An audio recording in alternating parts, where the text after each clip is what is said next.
Om Shri Ganeshaya Namaha. Om Shri Saraswatyai Namaha. Om Shri Gurubhyo Namaha. Om Samasta Jana Kalyane Niratam Karunamayam Namami Chinmayam Devam Sadgurum Brahma Vidvaram. Om Mukam Karoti Vachalam Pangum Langhayate Girim Yat Kripatamaham Vande Paramananda Madhavam. Om Sadashiva Samarambham Shankaracharya Madhyamam Asmadacharya Paryantam Vande Guru Paramparam. Om Bhadram Karnebhih Shrunuyama Devaah Bhadram Pashyemakshabhiryajatraः Sthirairangaistुष्टुवांसस्तनूभिः व्यशेम देवहितं यदायुः स्वस्ति न इन्द्रो वृद्धश्रवाः स्वस्ति नः पूषा विश्ववेदाः स्वस्ति नस्तार्क्ष्यो अरिष्टनेमिः स्वस्ति no बृहस्पतिर्दधातु Om Shanti Shanti Shanti.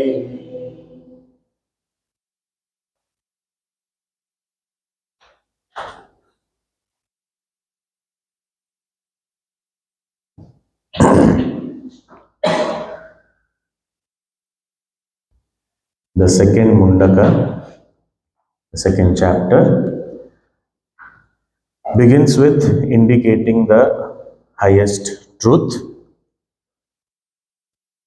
and that being the source of everything that we find. After indicating that from that alone all the building blocks are born, that is the pranas, the mind, the five elements. It is also indicated in the form of the Virat Purusha, the cosmic being. Puja Gurudev very beautifully describes this as, in this mantra, the infinite is indicated in terms of the finite. So, what is that infinite being's head, its eyes, ears, various limbs? So, that was very beautifully indicated. And after this, now, in the next mantra, there is another way of indicating that supreme consciousness alone is the source of everything. In the Chandogya Upanishad, there is a special upasana that is advised, where the Guru explains to the Shishya what is the journey of this jiva. We already saw when the jiva is performing different actions, karma, then he goes to some loka, swarga, etc. And then after exhaustion of all his karma, he comes back. Then again is born here, again resumes the journey. So this cycle is beautifully explained in the Chandogya Upanishad as Panchagni Vidya, the upasana of 5 fires, 5 sacrificial fires. So what is this journey? So before we read the next mantra, little bit of understanding of this Panchagni is required. So it is said, when the jiva, according to the karma, gets the gati, which has been described in the previous sections, that he is welcomed by the ahutis itself in the form of the rays of the sun and is taken to some swarga, etc., loka. When he is there, then it is said that how does he come down? How does that jiva come down? So that whole process is indicated as that swarga is the first fire of the 5 fires. The first fire is swarga. And it is indicated in that Chandogya Upanishad metaphorically as the devatas are performing this sacrifice, the 5-fold sacrifice. So the first sacrifice is, the fire is the swarga. And in that swarga, everything is energized and illumined by the sun. So the sun is considered as a fuel for that fire called swarga. Then there are other elements also. What are the sparks? What are the different, the person who is doing whatever the oblation that is offered, all these different things are also mentioned there. And after that, once the fire is, the sacrifice is offered there in the fire of Swarga, then it is said what is produced out of it is rains. That rains are the offering in the second sacrifice, and the second sacrifice, the fire, is the clouds. Now we are just seeing the words, then we will little bit understand the journey also. So first fire is the heavens, the second fire is the clouds, and from the clouds the rains pour down.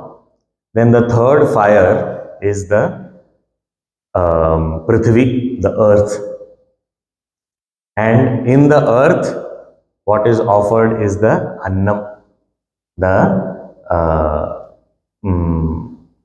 food or the various crops, and that crops are, then next fire is the man. So the man eats that annam, whatever is grown in the earth, that is consumed by the man. And then the fifth fire is the woman, and the man deposits the semen into the woman, and then from the woman is born that jiva. So these 5 fires that have been indicated as a journey of the jiva, how does that jiva come down? From the swarga, he is somewhere in the higher lokas, how does he come down? So it is said that he comes down with the rains. He comes down with the rains, and the earth is irrigated, and from there is produced the crops. So that jiva is there in form of that crops also, and then it is consumed by the man. So that jiva is there, and as the seed which is deposited in the woman, that jiva is transferred to the womb of the woman, and then yes, he is born. So he gets an appropriate body and is born. So this whole cycle, now if we think about all our rituals, our customs, our different practices. So we have things connecting ourselves. That is why rains are very important for us. We revere rains, we rejoice when rains come. So many jivas are coming along. And if you see the crops and the vegetation and everything, all jivas. If you see the trees standing there, some plants, some grass, all jivas. So that is why after rains, soon after monsoon and all, we feel everywhere it's greenery, greenery, greenery. So many jivas have come. So of everything that is growing, everything is not eaten.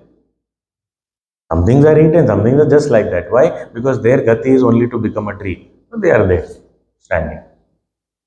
So they will have to go through that life of a tree. But there are others who get consumed, and when they are consumed, then they are born as other species also. And it is not necessary that man means it is just the human male who is consuming. It is any species. One horse came, it ate the grass or whatever, Jiva is gone into the horse. And then the female horse, then a horse next to Jiva. His gati, he must be constantly running around in this life. He said, "Do you want to run a lot? So you become a horse next Janma." So the horse Janma he got. So it's very fascinating because we cannot identify the jiva like that. For all these things, we need the scriptures. That is why it is said, for all those matters which are beyond the scope of the senses, we need the Veda to validate it. And therefore, this theory of karma and what is a lot of these kind of aspects, we have to totally rely. And here at the Chandogya Upanishad is saying, the Guru is giving this knowledge, and it is given as vidya, means as upasana. So this information is given and said that you understand that this is the journey of the jiva. So upasana is where something is there which I can see and I superimpose something else on that. So these five stations or milestones in the journey of the jiva is considered as a five sacrificial fires. So the jiva is also born out of yajna. And this is what Bhagavan says in Bhagavad Gita also, that this entire creation is created from yajna. The Purusha Suktam also says it's yajna only which has created this whole universe. So it is yajna, and that is why when we work in the spirit of yajna, as Puja Gurudev explains, then we are more successful. We find more joy. Why? Because that is the spirit of the whole creation.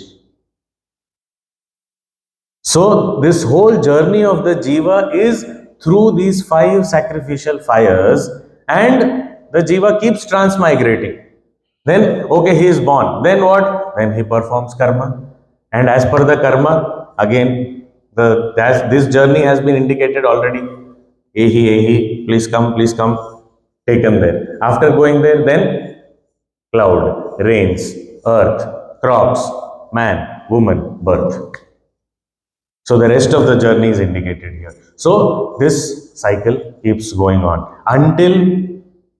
until we understand this mantra. Oh, this mantra, we don't have to then go anywhere and come anywhere. No, this is the mantra. Oh, then I should memorize this. Of course we should. तस्मादग्निः समिधो यस्य सूर्यः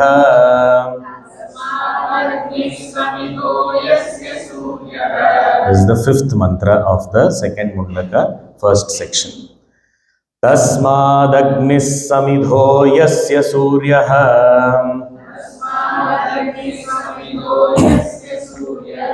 somat parjanya oshadhayah prithvyam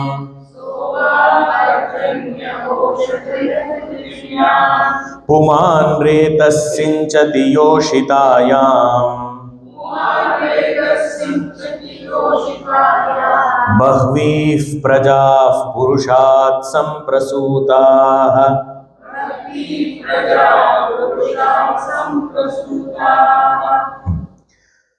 तस्मात् अग्निः, from that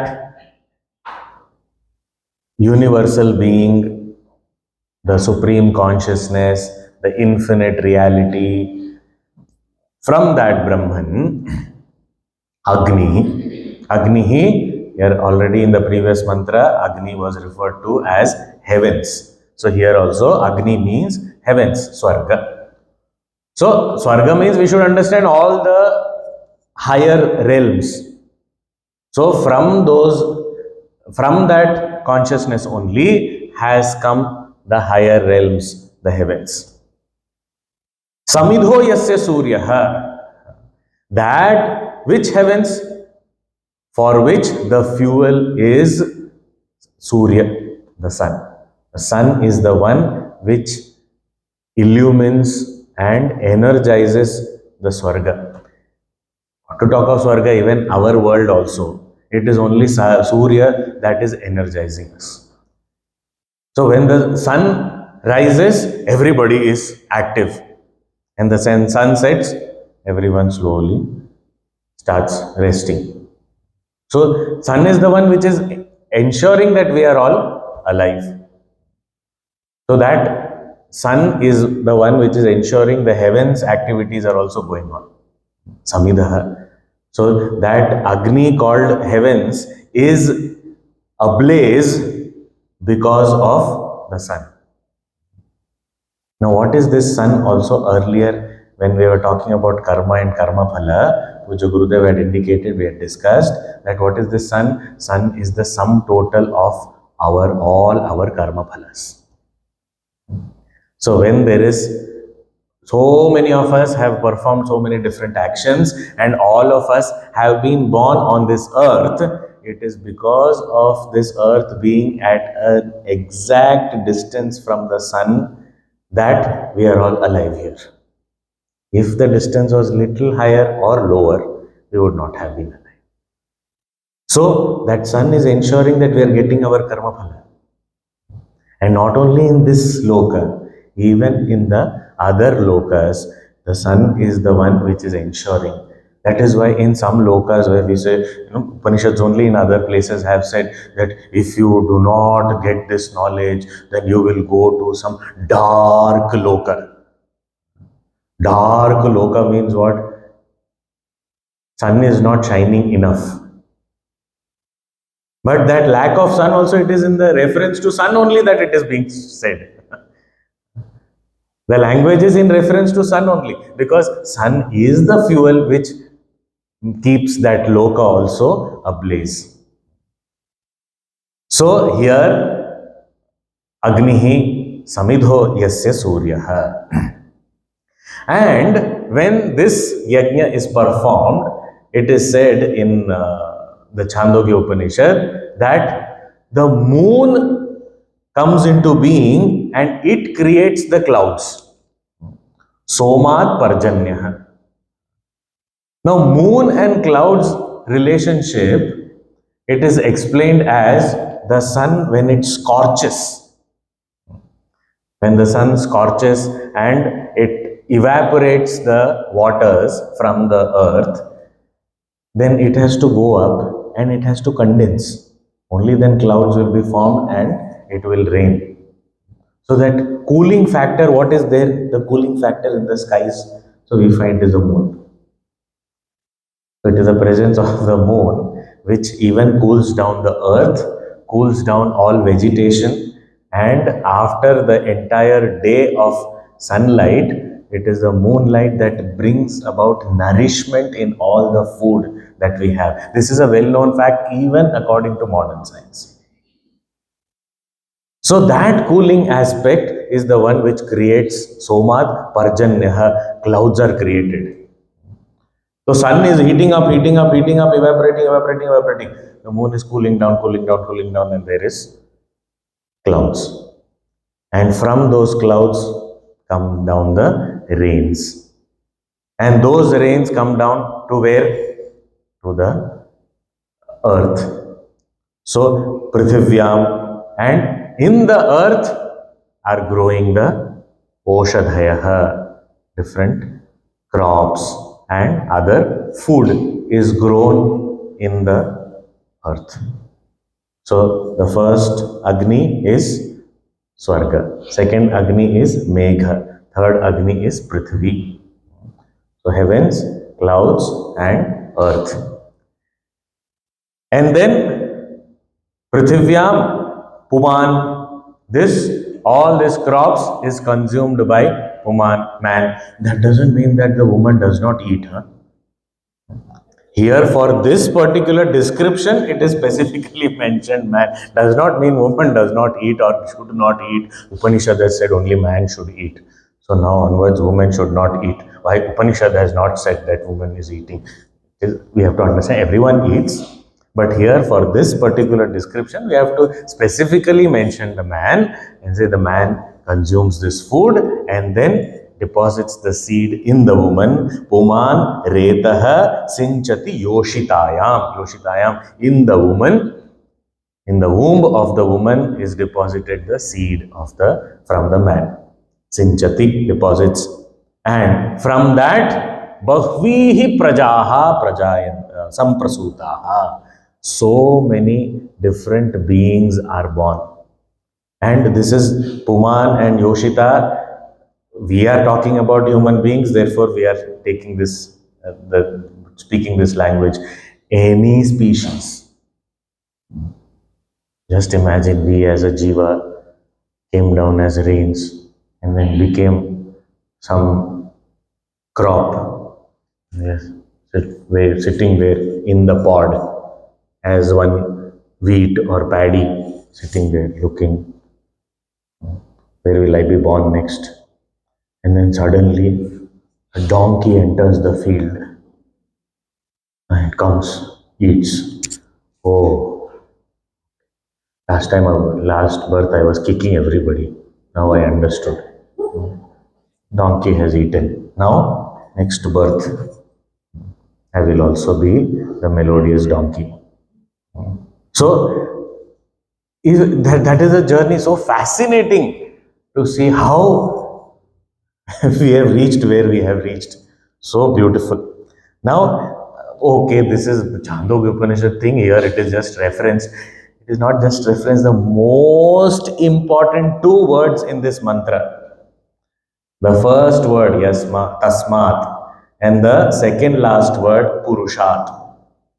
These are the most two important words, and that is from that Purusha only all these jivas are born. From that Purusha only all these five sacrificial fires, the metaphoric five sacrificial fires are born, and this entire journey of the jiva is from that consciousness alone. Tasmat Purushat. This is the most important part. Rest all is given in other Upanishads. Rest all is talking about the jiva's transmigration. The important part here is from that consciousness only all this is happening. This whole thing has come forth.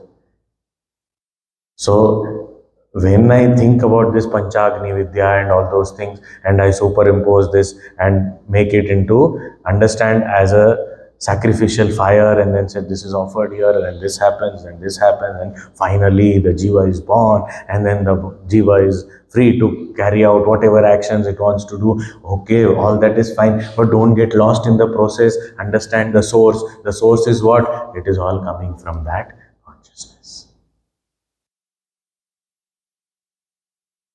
So, a person performing this Panchagni Upasana also, contemplating on this journey, or the person who is interested to even understand this journey, or a person who gets very fascinated by this journey and is so, thrilled, so surprised, all these things, the main point is, where is it coming from?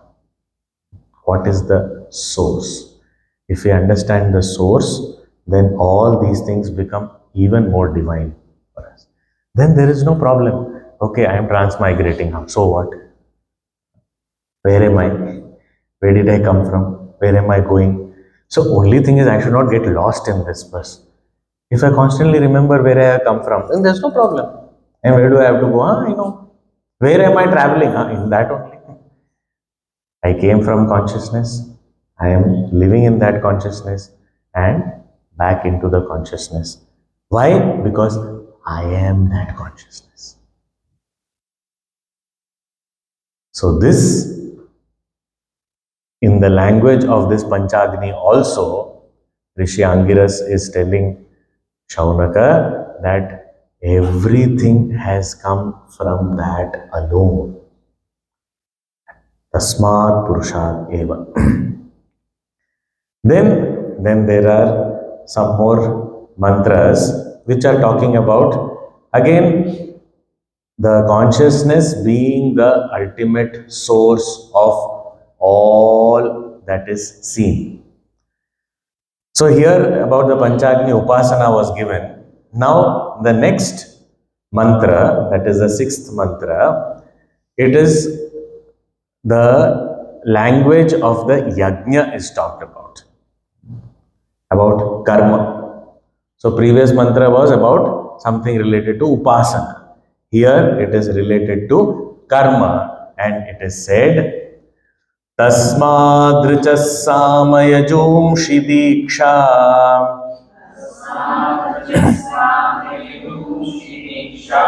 yajñāscha sarve kratavo dakshināscha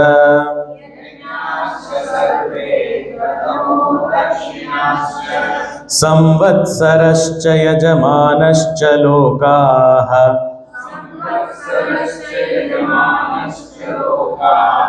सोमो यत्र पवते यत्र सूर्यः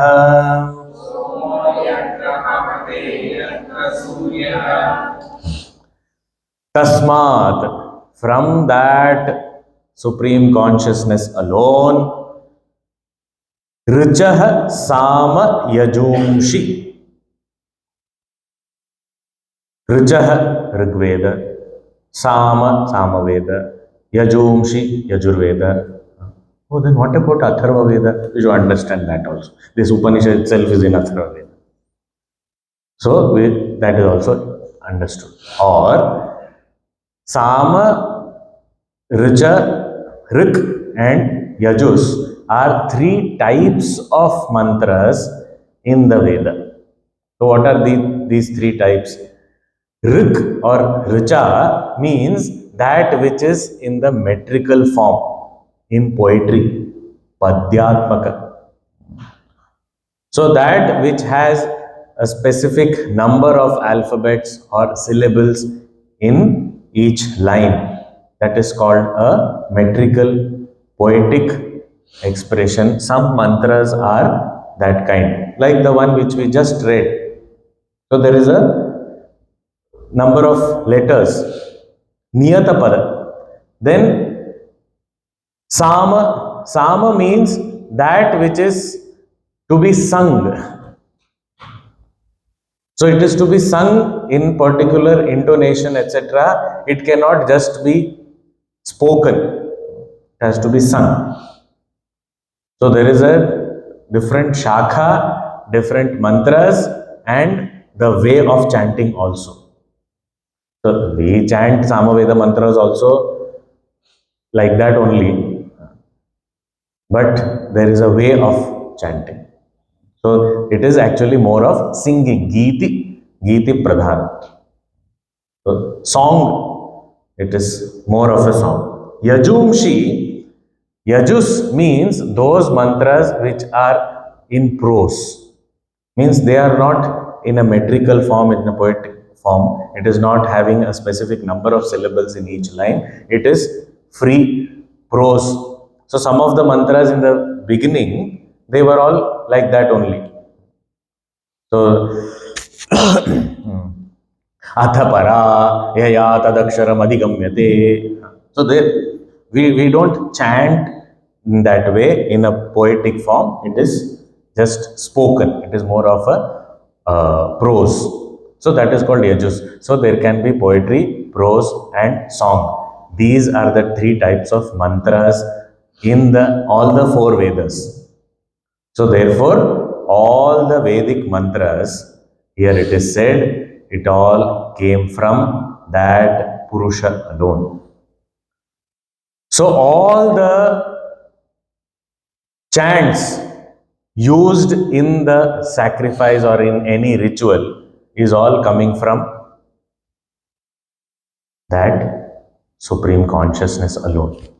You say, no, I have mantra shakti. It also is coming from that consciousness alone. Okay. Then, Vrichas Sama Yajumshi Diksha.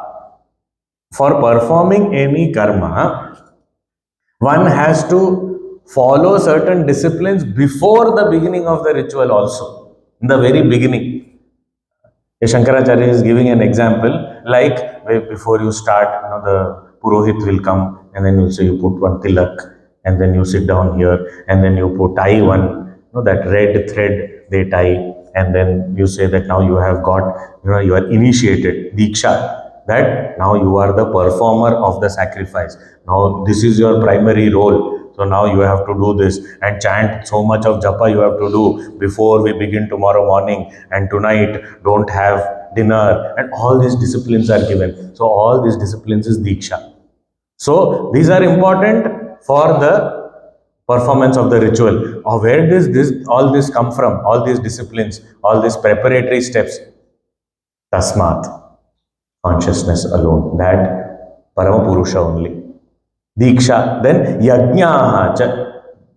All the rituals, Yajna, all the fire rituals like Agnihotra, etc., everything is coming from that consciousness alone. Yajnascha sarve kratavaha.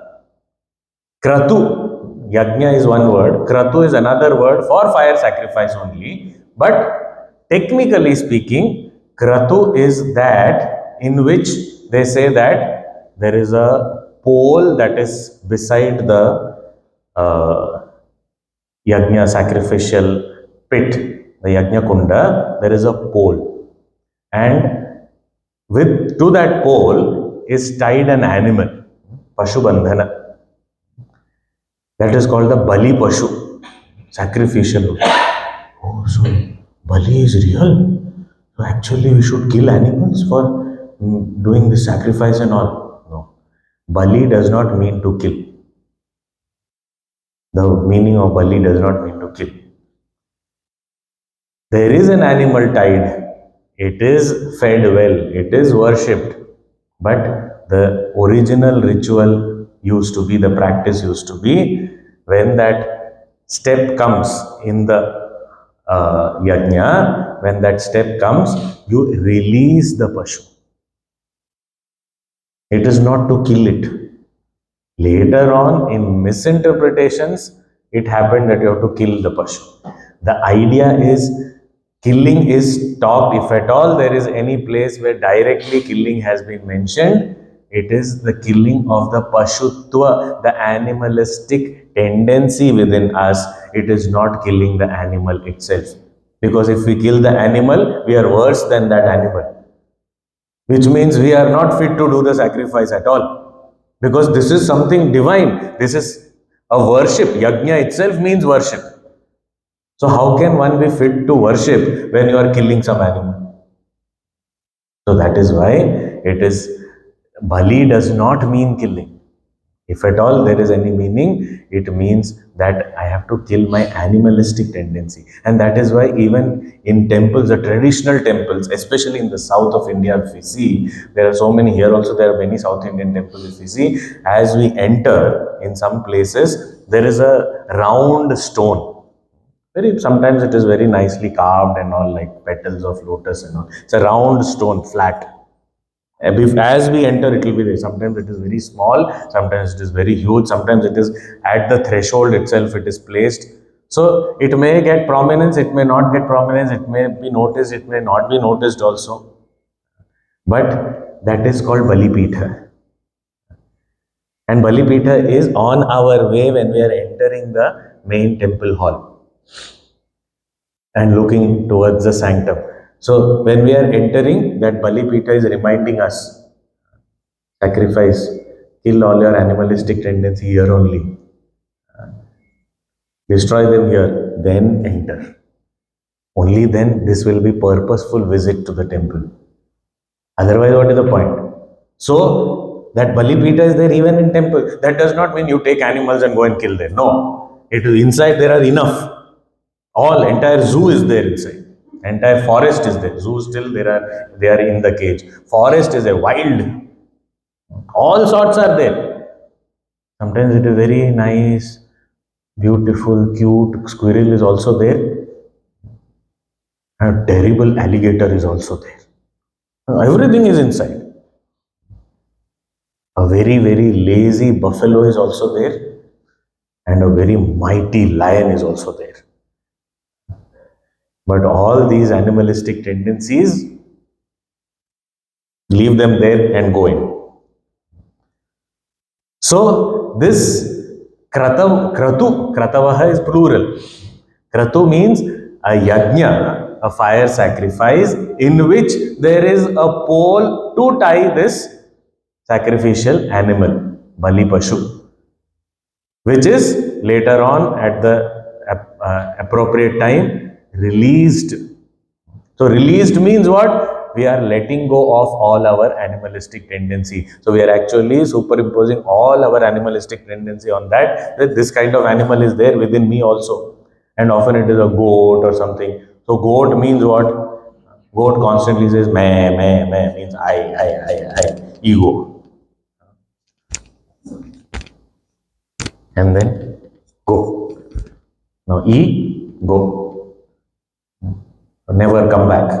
And that poor goat, which is tied there for such a long time, surrounded by scary human beings, will it ever dare to come back? So that goat runs away. Then we say, gone. So it is a symbolic step of doing this. So here, all those yajnas in which there is such a pole, even in Vishnu Sahasranama, there is Kratu is also there as a name. Dharma Yupa is also there. That is Dharma Yupa is this only, the pole, the sacrificial pole. Acha. Then Dakshinaha. Dakshinaha, all the gifts and offerings that are, again, all this is related to the fire ritual only. So all the gifts and offerings that are made to the priests who have conducted this ritual on my behalf. See, we ourselves don't know. Okay, so we invite somebody and say, you do this yajna for me. Okay, so they take sankalpa in our name and they do it for us. But we should give them dakshina. Only then the result will come to us. Otherwise, the performer only by rule gets it. So we have to give properly the dakshina. Only then that intended result will come to us. So this gifts can be what? Shankaracharya is saying, it can start with one cow, this gift. Oh, one cow, that is a starting minimum. So whatever, one cow does not mean we take it very literally, but here he has said that maybe one cow or something like that which we give to the priests, or it could go up to unlimited charity and sharing of the wealth. He says to the extent of there are yajnas in which everything that belongs to me is also given away as dakshina. So that kind of rituals are also there.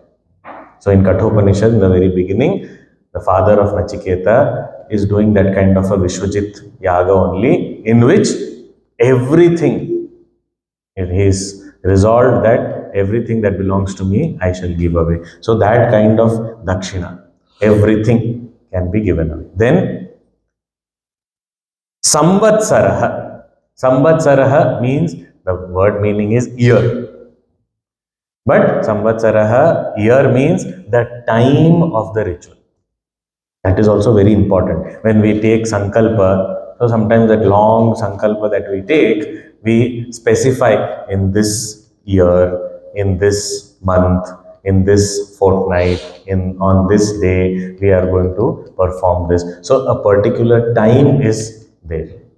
And that also is very important part of the ritual. Samvatsaraha. Then Yajamanaha. Who is the one who is performing the ritual, or the one for whom, in whose name this is being performed?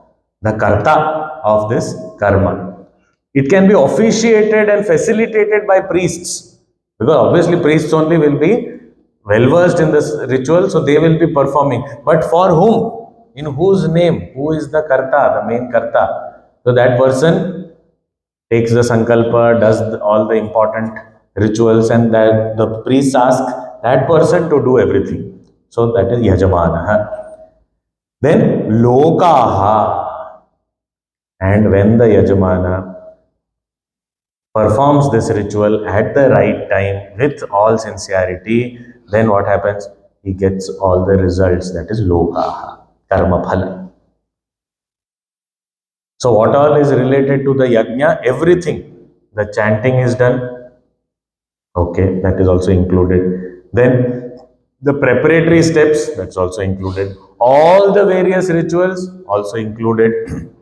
The gifts given to the priests included. The correct time included. The karta, the doer, that also is included. And the result that one gains, that also is included.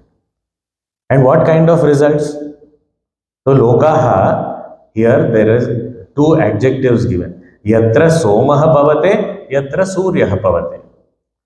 So that realm, that loka, which is attained, where one goes through the path of the moon, yatra somaha pavate, and where one goes through the path of the sun. Now this moon path and sun path has already been described in the previous section itself, where it was said that when somebody performs a ritual only with ritualistic knowledge and no higher knowledge or any subtler understanding, they go directly by the moon path, stay there for some time, come back. Whereas if it is accompanied by some subtler understanding, some knowledge also, then what happens? They go to the highest realm, that is Brahma Loka, the realm of the creator, and then they stay there for some time, and after that, that Brahmaji, the creator, only calls everybody, conducts a Vedanta course, and everybody is liberated there. Krama Mukti. This was talked about previous section itself.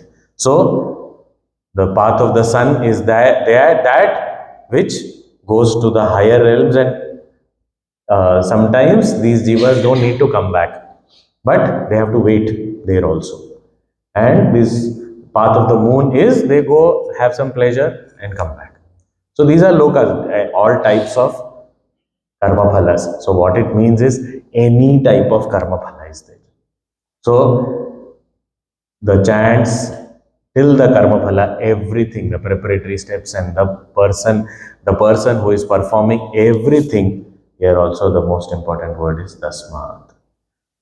It is all one source of all this is that one supreme consciousness.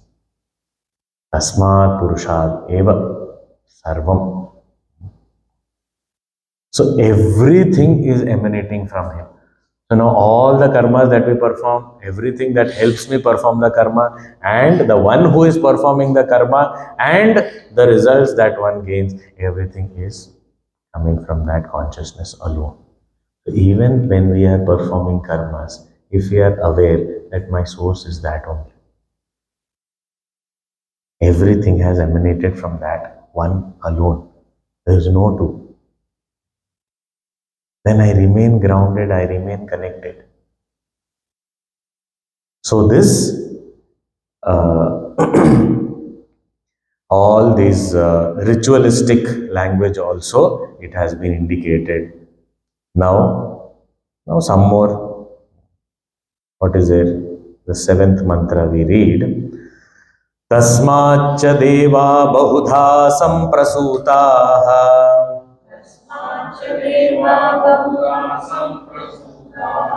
sadhya manushya pashavo vayamsi sadhya manushya pashavo vayamsi pranapano vrihiyavau tapascha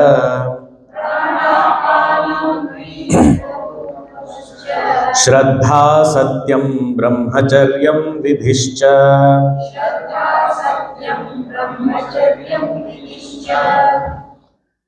तस्माच्च from that one source alone devaha bahudha samprasuta various types of devas, different gods.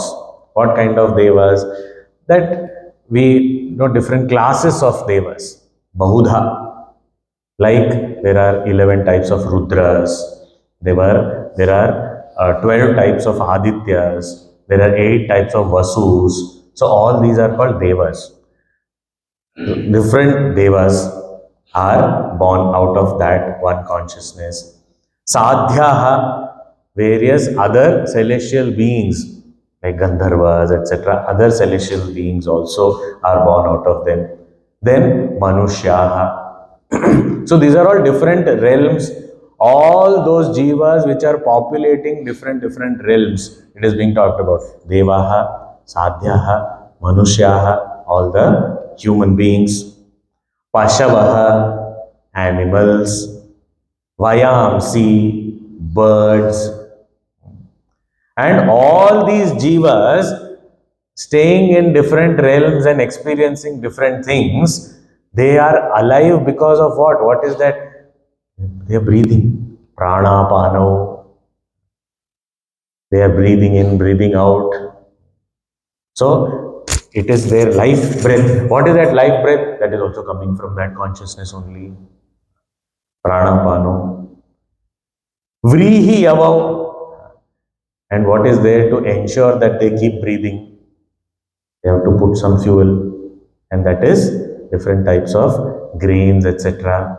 So they eat barley, corn, and different types of things. So the food, vrihi above. And after that, tapascha, austerity. And here tapas, whenever it is tapas word is used in Upanishad, you have to understand it is not just some physical exercise, but tapas means focused, concentrated thinking. Tapas.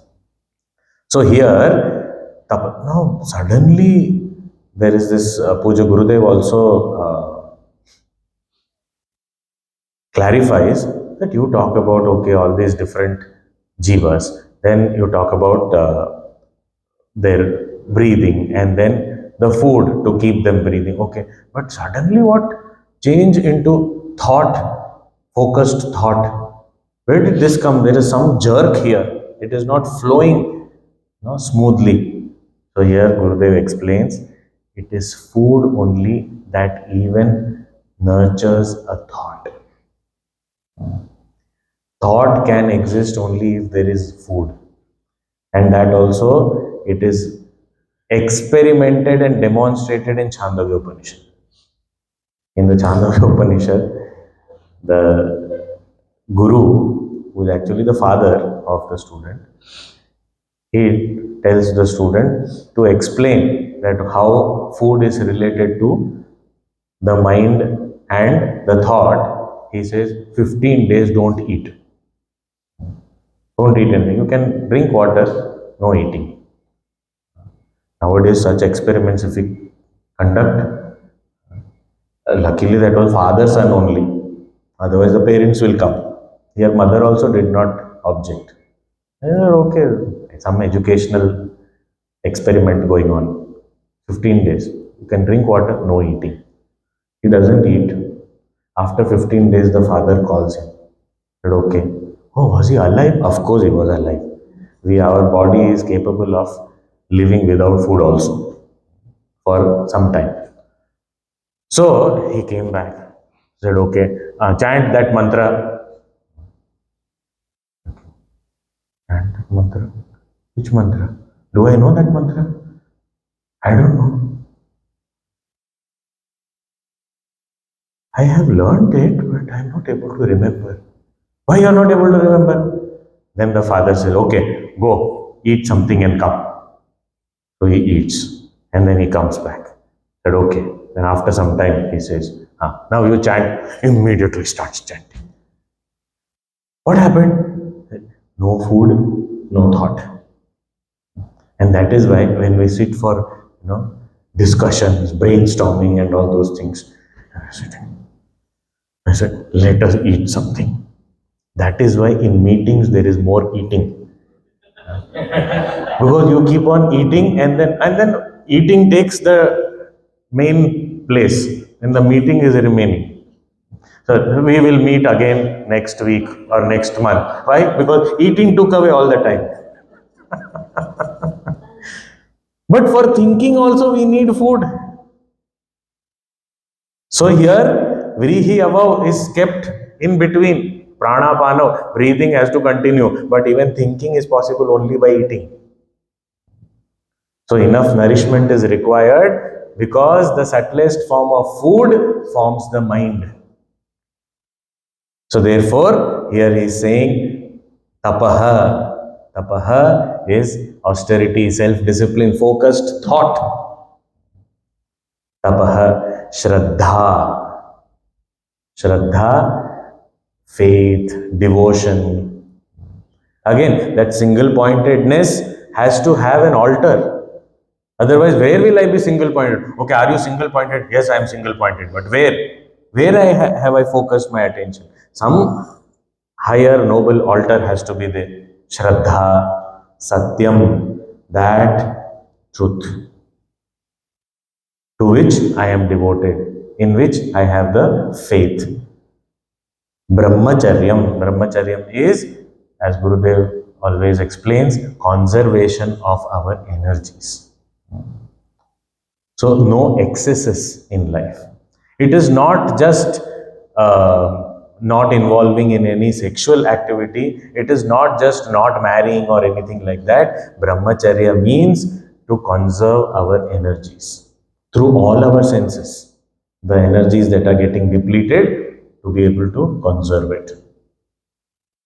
So that is Brahmacharya. And Vidhishcha means all those things that one has to do, duties that one has to perform. Gurudev explains as the various values of life which have to become virtues. In the sense, we have to practice all this. It is must. We have to live by the values of our life. So that is why it is vidhi, must do. So all these things also are coming from that tasmat, from that one consciousness alone. So the point is, anywhere the mind goes, where will the mind go? Mind will go into different activities. Mind can go into different aspects associated with the activities. Mind can go into the results of the actions. Mind can go into different aspects in the sense of breathing or thinking or my altar of devotion. Anything it can go to, wherever it goes. I have to understand it has all come from consciousness. And if it has come from consciousness, then coming from consciousness means what? Already seen. There is nothing different coming out from consciousness. It is consciousness. Yatha sudiptat pavakad vispullingaha, sparks. That example is for the entire chapter. We have to remember that this, like the spark, seems to be coming from the fire, but the spark is nothing but the fire itself. Similarly, all these things are emanating from that supreme consciousness, but it is emanating means does not mean something different has come out. It is actually that consciousness alone in this form. So wherever my mind goes, where is it? In that consciousness. But that recognition has to come through knowledge. Otherwise, it is already there. That's why Bhagavan Shankaracharya says, Yatra yatra manoyati, tatra yatra samadhaya. Wherever the mind goes, it is completely in meditation. But that recognition has to happen with knowledge. Only then it will be meditation. Otherwise, it is distraction. That is why we are sitting wherever the mind goes. The mind is going. I have to pull it back. I have to bring it back and put it here, put it here. It's a struggle. But this knowledge frees me. Wherever it is going, it has come from consciousness only. So whatever it is thinking of, my child, I am so attached to my child. Okay, my child, that has also come from that consciousness only. So that child is the manifestation of that consciousness only. So the mind can go to consciousness from that also. I'm attached to my pet. That pet also has come from consciousness. Pashavaha, Vayamsi, everything. I'm attached to my house. That also come from consciousness. I'm attached to my body. That also comes from consciousness. Anything, anywhere. Once we have this knowledge, distraction becomes an impossibility.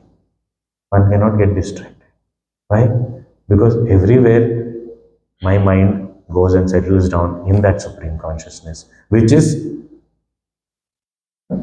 expressing as all these different elements of the world.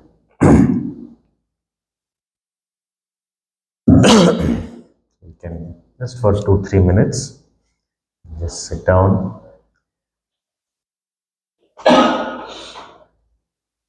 and sit silently with eyes closed in a relaxed position, but with our back, neck, and head in one straight line.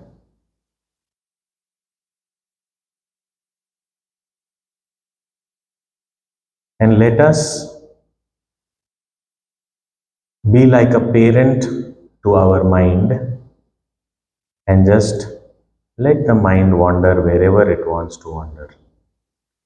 But we, with the knowledge,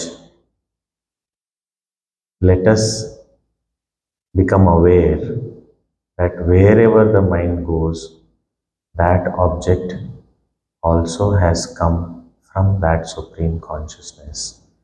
And let me connect myself to that supreme consciousness, which is me, myself.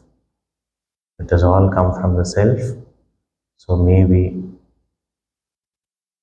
not restrain and struggle with the mind, but use the wandering of the mind to come back to our own self.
पूर्णमिदं पूर्णात् पूर्णमुदच्यते पूर्णस्य पूर्णमादाय पूर्णमेवावशिष्यते